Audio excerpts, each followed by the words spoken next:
Hey everyone, welcome to an exclusive episode of the Alec Walt Show. I am Conor Robinson.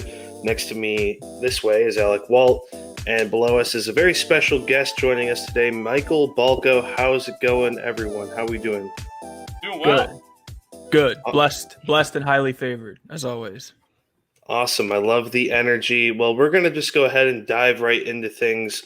The NFL draft happened this past weekend. A lot of interesting moves. I know that you guys spoke on the first rounder, but I wanted to go right to the second rounder with Pete Werner out of Ohio State, the linebacker there. What are your thoughts on him, Michael? Yeah, I think he's a really athletic linebacker. I think he's going to bring a skill set to the Saints that none of the other linebackers on the Saints really have, and that's good pass coverage. When you look at the Saints linebackers, they're known for their pursuit of the ball, they're known for their speed, and they're known for their good tackling abilities, which Pete Werner has all of those. But Pete Werner also is very, very good in pass coverage. It's one of the things that he excelled in at Ohio State. And if there's one thing New Orleans Saints love, it's Ohio State players, and especially Ohio State players on the defensive side of the ball. He hits hard. He's just kind of like a blue collar, like chip on your shoulder kind of dude. He's not the biggest, not the strongest, not the fastest, but you better believe he's going to go out there, lay the lumber if he has to. And I think he's going to make quite a few plays for the Saints. I don't know if he's going to be a starter or not. I still think there's going to be plenty of, roster moves still to come as far as the Saints and signing some players. I know Quan Alexander is still not off the table amongst other positions as well. But so I don't know if he'll start, but I do think he'll be some excellent depth, if a starter were to go down, because he has that kind of range and ability to play all three positions, because he can rush the passer well, he can anchor down that middle spot, and he can also drop in pass coverage and hang with the best of the tight ends. I remember specifically he completely shut down Pat Fryermuth, the Penn State tight end, a couple times when they played Ohio State and Penn State. So I definitely, if he can hang with him, who's one of the second best tight end in the entire draft this year, I think he can hang with some of the best tight ends in the league as well. Well, you want to talk about pass coverage. In the third round, you guys took a cornerback, Paulsen Adebo, out of Stanford. Now, this was a cornerback who was really hyped going into the season. He was a projected potential first, second round pick. Obviously, with what happened to the Pac-12 this year, starting late, a lot more virtual work, not being able to see him as much. He fell to you guys. I think this is one of the best picks, if not the best pick you guys made all night. All weekend? What are your thoughts on Adebo coming into your secondary? Yeah. I talked about it on my boy Merv's podcast, but man, I love this pick by the Saints. Paulsen Adebo, yeah, excellent pick. Absolutely, like the best pick the Saints had by far. And it's simply because if he would have came out in last year's draft, he would have been the number 2 corner off the board, hands down. Mel Kiper said that during the draft. Several other analysts backed him up on that, and there's just no doubt about it. He's identical to Richard Sherman in almost every aspect, even down to the nitty-gritty of where they both went to Stanford and they're both converted wide receivers. If there's one thing that the Saints need more of, it's cornerbacks that can catch the damn ball, if I'm being honest with you. Just people in the secondary in general that can catch the ball. How many times have us Saints fans seen Marshawn Lattimore or Janoris Jenkins just drop an easy interception that could have been a huge momentum change in the game? So it's just, getting a guy who has 8 interceptions in a 3-year college career is just outstanding. And the fact that he changed positions kind of gives him some versatility. Right now, he's projected to be the number 2 corner. Like, he's going to start right away, opposite of Marshawn Lattimore. And we got him in the 3rd round, which is insane to me. So yeah, I'm super stoked about his potential. And I have a list of players that, Paulsen Adebo played in college. I posted it on my Twitter that he completely shut down against. So he played against some elite competition. We're talking, he shut down Michael Pittman Jr., Amon-Ra St. Brown, Justin Herbert when he played at Oregon, Chase Claypool completely locked him up.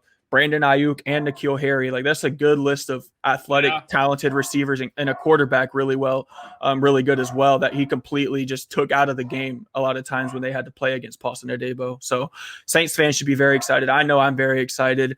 I know that because he didn't play last season, there's a lot of, question marks surrounding how good he's going to be. But the way I kind of look at it is he had an entire year to prepare to be a professional athlete. That's one less year of football he had on his body. That's one less year of injuries. And that's an extended year on his career, the way I look at it. As long as he plays well, and he goes out there and he lives up to the hype that he's expected to live up to, the sky's the limit for Paulsen Adebo. So after Paulsen Adebo, the Saints picked up Ian Book, who Walt did a video about. It'll be in the description below. Make sure you check that out, for Notre Dame. Big shout out, Tom Scavetta. Yeah, great guy. Review and preview, check him out. What do you think about Ian Book coming to the Saints? I know they, restructured Taysom Hill's deal, and Jameis is still there. So now, what does this do to things in the mix? It makes it a hell of a lot more interesting, is what it does. I really like it. I think I've even said it to Alec, several times. I've said it on several different podcasts, my own podcast even. I'm a big Kyle Trask fan, and I thought for sure that the Saints were going the Kyle Trask train the whole time. But now that I really look at it, I really, really enjoy looking at Ian Book's film. I really think, he played at a high level for a long time, played alongside and against some great opponents and great teammates. I think he's probably one of the most pro-ready quarterbacks. And that was kind of the theme of the draft, I feel like, for the Saints. They took guys who may have been a little bit older, maybe spent a little bit more time in college, but they took more pro-ready players. You noticed that, like, in the first round, whenever we took people by surprise with that Peyton Turner selection, it took a lot of people by surprise. But at the same time, the Saints are looking for pro-ready players. Peyton Turner spent 4 years in college. I mean, if you're not pro-ready after 4 years at a Division I level, I don't know what to tell you. You know what I mean? But Ian Book, he spent 4 years starring at the college football level. He's Notre Dame's all-time leader in like every statistical passing category. Like he's similar to Drew Brees. Drew Brees had hella high praise on him, which was, if Drew Brees has high praise on you, that says a lot. We saw what happened last year when Drew Brees had high praise on Benny Fowler. The next day he was signed. Same with Emmanuel Sanders. Like, you know what I mean? So Emmanuel Sanders had gotten some really high praise from Drew Brees, and so we saw Emmanuel Sanders get signed. So Drew Brees is, even though he's retired, his opinion still holds a lot of weight.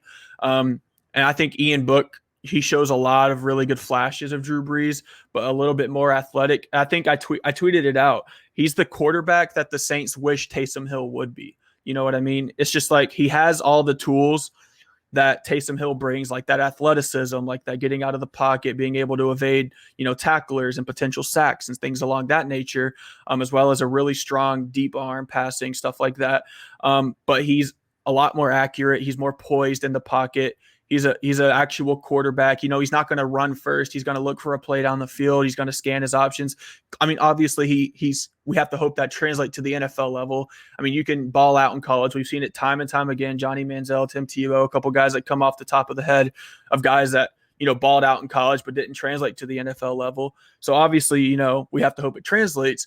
But, under a great coaching staff led by Sean Payton, and I'm sure Drew Brees will still be around. And, with Jameis Winston and Taysom Hill already being there. And same with Trevor Siemian. We can't sleep on the fact that Trevor Siemian's in town and can teach him a lot of things too. He's been around the block a time or two with other teams. I think I think Ian Book's in the best team for him with the Saints, because he's going to be able to learn right away. He's not going to be thrust into a starting job. We didn't have to reach for him, really. We got him in a good spot. Very poised, very accurate. And he's going out there rocking that 16 like Joe Montana. He grew up idolizing Joe Montana. He's rocking the 1-6 for the Saints. So I think, I don't know, the sky's the limit. He has a little bit of an ego about him, but I think it's a good ego. That's the ego I like to hear from a potential future Saints quarterback for sure. So looking at just some of the later round picks, the undrafted free agent list as of now, I would love to see Bill Belichick actually sign an undrafted free agent. I don't think as of Monday night he has signed one. But who are some of those later undrafted guys you think have a chance to make the team this year? Yeah, I'm a really big Trill Williams fan from Syracuse. He has that kind of ability, just like Chauncey Gardner-Johnson does for the Saints. He has that ability to play like a nickel corner safety role. He plays with a ton of passion, a ton of excitement. I really love what he brings to the Saints. He was very experienced at Syracuse. He was projected to be like a 3rd, 4th round pick. I'm not exactly sure why he went undrafted. Maybe because the safety class wasn't that strong this year, and a lot of really big safeties fell. I think because Trayvon Moehrig fell into the 2nd round, that kind of made his stock fall quite a bit. Teams were kind of prioritizing like the corner position and receivers and, other areas like offensive line and stuff like that in this year's draft. So I think he's a lock to make the team. Some other guys, Dylan Soner, a tight end from Iowa State. I like his chances just because we don't really have too much depth at tight end. I mean, other than Soner, we have Ethan Wolf, who I'm not a big fan of, and Garrett Griffin, who's just a glorified fullback in my opinion. And then obviously we have Adam Troutman and Nick Vanette, who are both going to, 1-2 rotate there. But yeah, I really like those guys. Landon Young, our late offensive lineman that we picked up, I really like what he brings. He has the ability to play either guard position and either tackle position. So that gives the Saints offensive line some needed versatility. But yeah, I mean, other than those guys, I think, obviously all of our draft picks have a fair shot at making the team. I'm not quite sure, too much about like Kawan Baker. I've heard he's pretty talented. The little bit of film I have had a chance to watch on him, he looks good. I don't see him really getting anything other than like a practice squad spot because, I mean, we still have Michael Thomas, Traquan Smith. I'm really a big fan of Jalen McCleskey, who we signed as an undrafted, or not an undrafted free agent, as a free agent. Just before the draft, we signed him. And I really like some of the potential we have from last year's guys like Marquez Callaway and Jawan Johnson still. But yeah, I think, Trill Williams has a really good shot at making the roster. And I think Trill Williams is going to be one of the diamonds in the rough that we look at. We always see the stats right after the draft, like all the major like, sports sites tweeted out about how there's more undrafted free agent Hall of Famers than there are first round pick Hall of Famers. And I think, Trill Williams is going to be, I'm not saying he's going to be a Hall of Famer, but I am saying I think he's going to be one of those guys we look at in a few years and we're like, dang, he was a really, really productive player for a really, really long time. And I can't believe he went undrafted. I think that's going to be Trill Williams just has that kind of like energy, that kind of, chip on the shoulder, just like overall playmaking ability from the defensive side of the ball that you like to see. And like literally I was watching film and I thought I was watching Chauncey Gardner-Johnson's film, and Saints fans should be really pleased with that because we love what Chauncey brings to the team, his passion, his energy, his ability to make people throw hands with him every single game. So we love that. But yeah, and we think Trill Williams is going to bring the exact same thing. Trill Williams, right after he signed, he was on a press conference and he said, "I'm making the roster." And, nobody else said that. And I just love the ego he has. I think it's going to get him a long way on the Saints. The Saints, they kind of have an ego now. I understand why a lot of people hate us because they ain't us. You know what I mean? I mean, we're no New England Patriots yet, but we're getting there. Pats, baby. Mac Jesus. We'll talk about him in a bit, but Conor, I'll give this one to you. So now, it's all said and done with the draft, with free agency. We're kind of coming to the time where we've had a little bit of time to digest that. What would you say the Saints' overall grade is for this draft weekend? I give it a solid B.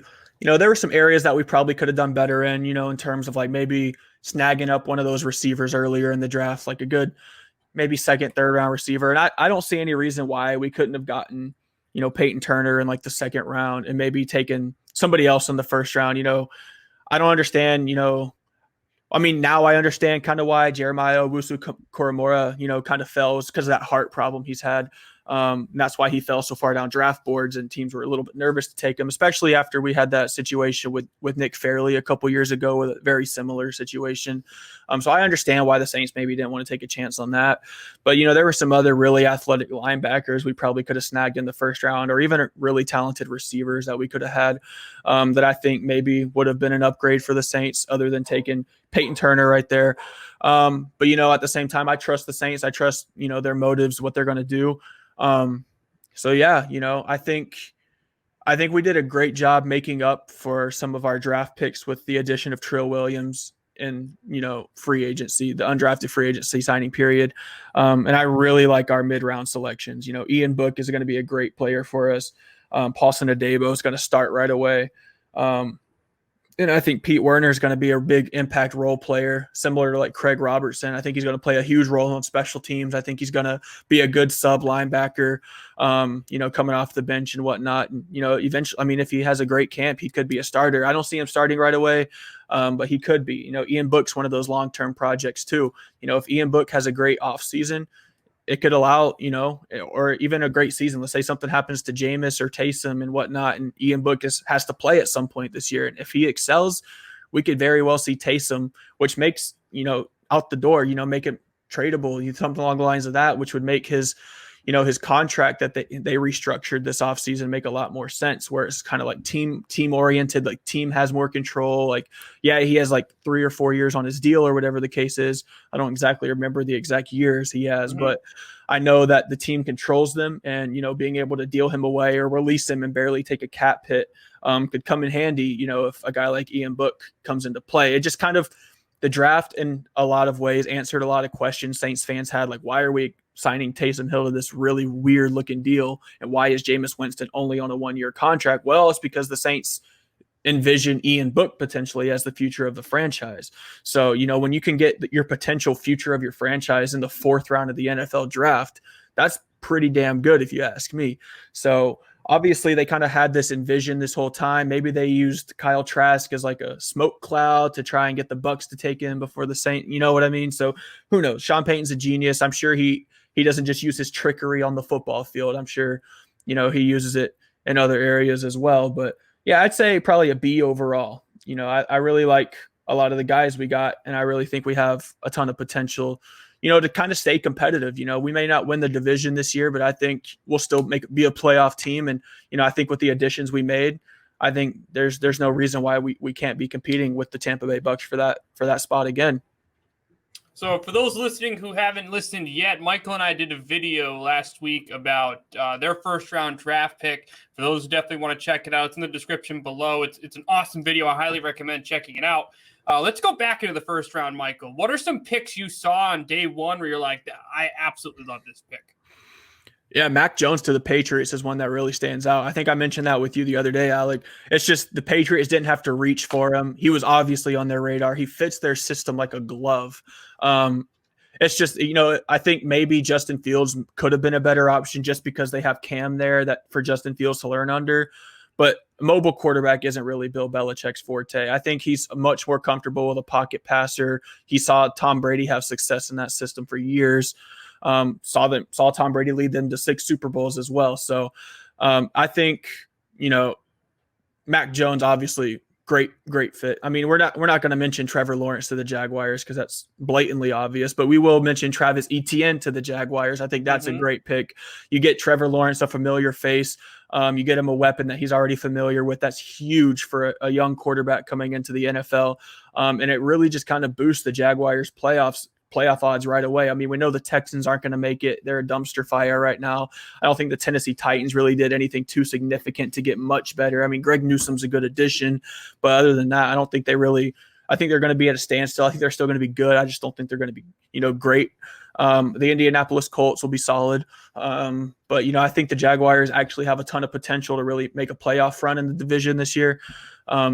So yeah, I think, just their draft additions really did a good job of that. Urban Meyer used his years of college football coaching to his advantage and just kind of brought in some familiar faces. I know they got that late round tight end who was rumored to be 29, but he's only 24, I guess. I don't know.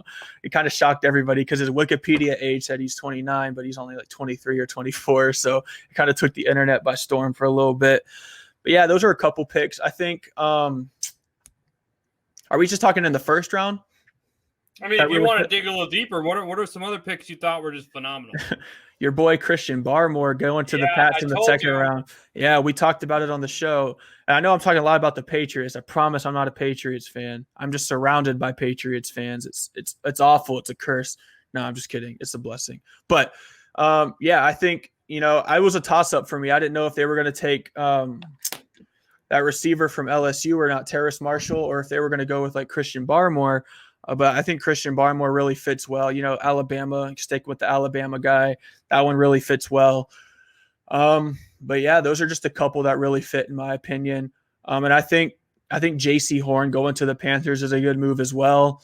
They know they're going to have to keep up with Michael Thomas in the NFC South. They know they're going to have to go against the Tampa Bay Buccaneers and their elite receiving core, as well as the Atlanta Falcons. So, you really needed to lock up a corner in the 1st round. It kind of makes sense. It makes a lot of sense for the Panthers, really. And, it just kind of makes the move trading for Sam Darnold make a little bit more sense as well. because they were able to, not have to take a quarterback in the first round. I mean, imagine how interesting things would have been if they didn't trade for Sam Darnold, because then we could be looking at Justin Fields with the Panthers right now, or really any crazy possibility. Your Patriots may not have Mac Jones right now. Or they may have Mac Jones, but they may not have Christian Barmore right now. So, it's just crazy how everything kind of worked out for a lot of teams. And the Saints really, I mean, a lot worked out for them. I think getting Paulsen Adebo in the third round is a huge steal of a pick. And there was a lot of picks that I think were really, really good in the draft this year. I think a lot of teams are going to see a lot of success. Obviously, the Bears trading down to get Justin Fields, that's a huge pick for them. But yeah, I think a lot of teams did a really good job. I think the only team that really did a bad job was the Raiders. So, and what are some picks that you don't like? So explain further on that Raiders. Yeah. I don't understand why the hell the Raiders are taking Alex Leatherwood over anybody else in the entire draft, to be honest with you. They are so much better talent on the board right there that they could have taken, especially with Leatherwood having a mid to late second round grade on him. They manage the board so badly every single year. Yeah, I don't understand how they do that. Morrig was a good pick, but their first round drafting the last couple of years just really hasn't made much sense to me. Yeah. Morrig was a good pick for them, but that's about it really. And I'm also not I'm also not a fan of Zach Wilson to the New York Jets either. I understand the Jets are rebuilding. I just don't think Zach Wilson's there yet. To me, I mentioned it with Alec the other day. I think Zach Wilson's just like a glorified Johnny Manziel, if I'm being honest with you. I think the Jets are doing a fairly good job of building around him. They are adding some pieces. Adding Elijah Vera Tucker is good for him. And then obviously their receiving core is a little bit better. They added Elijah Moore. That's a huge addition for them. And they already had a couple other guys that are solid. I think, the Jets offensive line, it is a little bit better now. And I think their defense is improved, and I think their offense, I think their team as a whole with underneath Robert Saleh is much more improved as well. So I think the Jets are headed in the right direction. I just don't think Zach Wilson's the guy to get them there. I think any other quarterback would have been a better option for the Jets, if I'm being completely honest. Preferably a mobile one. I think they should have stuck with the mobile aspect of it and maybe gone with like Justin Fields or Trey Lance. I think that might have been a better option for them. I'm a huge Justin Fields guy. Justin Fields was my number 2 quarterback on my depth chart, like on my rankings the entire offseason. I think Justin Fields is going to be the best quarterback in this draft when it's all said and done, over Trevor Lawrence, over everybody, in my honest opinion. I just think, his work ethic is just unbelievable, and I just don't think a lot of guys have a work ethic like that.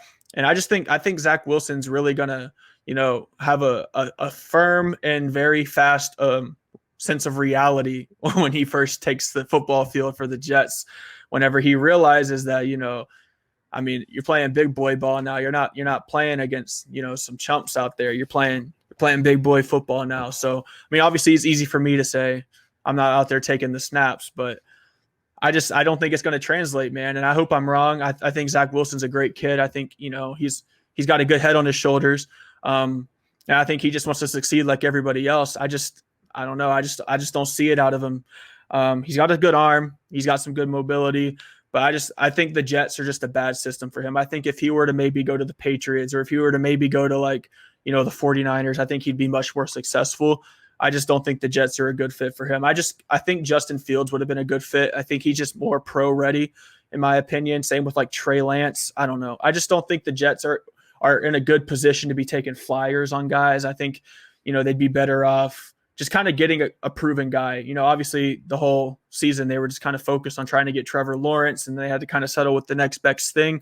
But in my opinion, the next best thing was Justin Fields. So the only quarterback you really haven't broken down yet is everyone was wondering what San Francisco is going to do at pick number 3. Of course, we learned on draft day it's Trey Lance out of North Dakota State. Obviously, you had just mentioned that you thought Fields was your second best quarterback in this class. So obviously, I don't know if you exactly agree with the selection, but what are your thoughts on the selection with Fields now heading over to Shanahan's offense? I think Fields is going to do very, very, very good with the Chicago Bears. I think it's a great fit for him. I think he has early weapons. I think he's got a good offensive line to work with. I think just overall, it's a good team. I think it's a really good team if you're a quarterback coming into the league.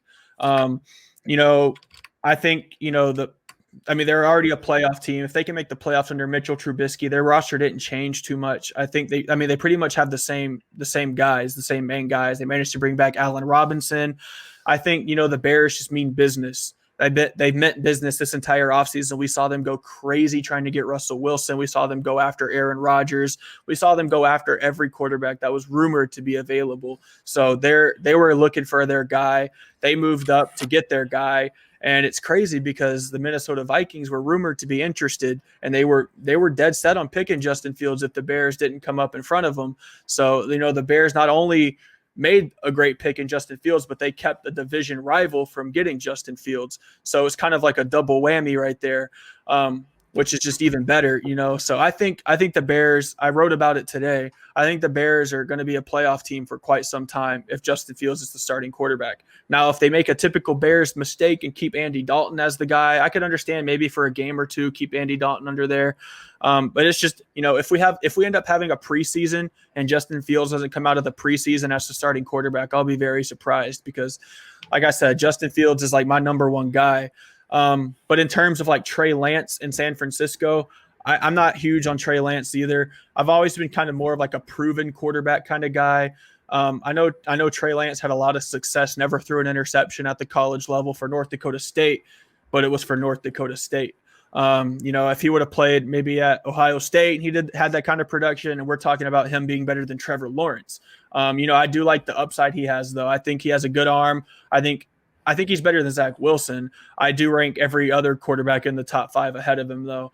I rank Mac Jones at 3 ahead of him. Justin Fields is my number 2. Obviously, Lawrence is my number 1. And then it's Lance at 4. And then obviously Zach Wilson at 5. I think the tools are there. There's no knock on Trey Lance. If he was in any other draft, he'd probably be my quarterback too. The upside's there. He's got that great mobility factor that you like to see, especially in a San Francisco offense. They kind of rely on just mobility all over the field, really. And that's the one thing Jimmy G hasn't been able to give them. Which is kind of what makes Trey Lance a little bit more intriguing in that offense. So I think he's going to have a lot of success for the 49ers. He's going to need a lot of success for the 49ers because they haven't gotten any from Jimmy G. So really, if the production stays the same, it's like, did they really improve or did they just kind of get a little bit more of an athletic Jimmy Garoppolo? So I don't know. It's going to be tough. I think, and the crazy part is I see a lot of similarities in the passing style between Jimmy Garoppolo and Trey Lance. Obviously Trey Lance is much more like mobile and, things of that nature.